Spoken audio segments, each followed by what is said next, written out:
કોર્ટના દરેક ખૂણાઓ પર બોમ્બ સ્ક્વોડના માણસો, ડોગ વગેરે ચેકિંગ ચાલુ છે. પોલીસની પૂરી ટીમ, સિનિયર ઓફિસરો સ્થળ ઉપર હાજર છે.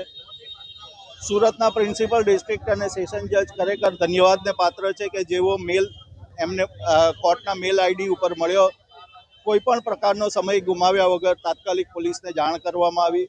એટલો જ કોર્ટનો સ્ટાફ જે છે એ પણ એટલો જ વિજિલન્ટ છે કે જરા પણ સમય બગાડ્યા વગર આની માહિતી આપી.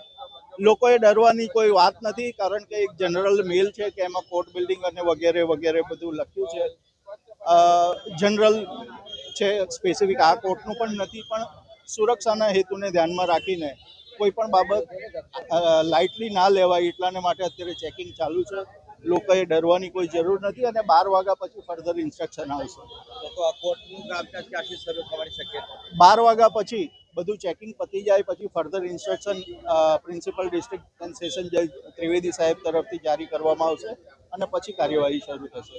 એટલે કોઈએ ડરવાની કે પેનિક થવાની જરૂર નથી.